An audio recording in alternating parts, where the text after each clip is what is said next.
Pernah nggak sih Anda perhatikan jerapah? Hewan darat tertinggi itu loh, yang ikonik banget. Kelihatannya anggun gitu ya, tapi kok diam aja, kayak pendiam banget. Nah, hari ini kita mau coba telusuri lebih dalam nih. Kita udah kumpulin info dari macam-macam sumber. Ada ensiklopedia, penjelasan sains, laporan riset RRI, sama catatan konservasi juga. Jadi, misi kita tuh mau bongkar misteri di balik anggapan kalau jerapah itu bisu. Bener nggak sih? Mereka jarang banget bersuara, terus gimana anatomi unik mereka, terutama lehernya itu bisa berfungsi? Yuk, kita mulai ya. Dari yang umum dulu deh. Banyak banget kan yang ngira jerapah itu nggak punya suara, malah ada anggapan lama, katanya lehernya kepanjangan buat ngeluarin vokal. Ditambah mukanya yang kalem itu jadi makin kuat kesannya. Anggapan itu populer banget. Tapi gini, itu sebenarnya keliru loh. Penelitian modern udah ngebantah itu semua. Jerapah itu punya laring atau kotak suara tempat pita suara berada. Dan larinya itu berkembang cukup baik secara anatomi ya, jelas. Ini nunjukin potensi buat ngasilin suara. Jadi mereka bisa kok bersuara. Oh gitu, oke. Ini jadi menarik nih. Kalau mereka bisa bersuara, kenapa kita hampir nggak pernah dengar ya?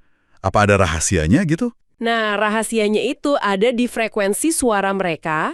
Sebagian besar komunikasi vokal jerapah itu pakai infrasonik. Itu suara yang frekuensinya rendah banget di bawah 20 Hz. Jauh di bawah ambang pendengaran kita. Manusia kan dengarnya antara 20 sampai 20 ribu Hz. Infrasonik ya? Iya, keuntungannya gelombang suara rendah ini bisa ngerambat jauh banget di sabana. Habitat mereka tuh kan luas dan terbuka. Jadi ideal buat komunikasi jarak jauh. Wah, jadi mereka kayak ngobrol gitu tapi di frekuensi yang nggak bisa kita tangkap ya? Pasti susah banget ya nelitinya. Betul, perlu mikrofon yang super sensitif, terus perlu analisis lagi buat misahin suara jerapah dari suara alam lain, kayak angin misalnya, yang bisa juga ada di frekuensi infrasonik. Makanya perlu riset khusus gitu. Oke. Berarti nggak cuma diam aja mereka ya? Nggak cuma infrasonik juga sebenarnya. Jerapah itu juga ngeluarin suara yang bisa kita denger loh. Ada dengusan, desisen, kadang suara kayak batuk gitu pas musim kawin, atau panggilan induk ke anaknya.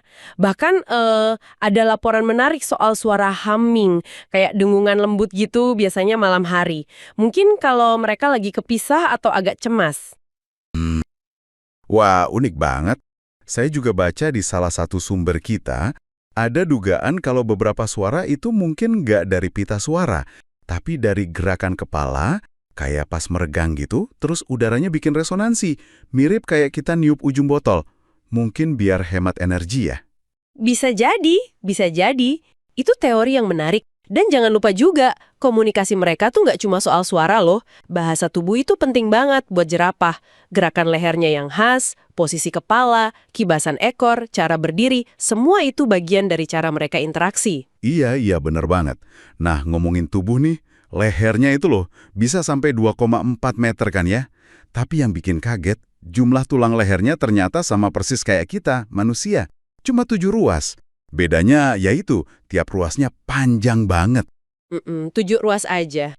Soal evolusi leher panjang ini sendiri masih jadi diskusi hangat di kalangan ilmuwan.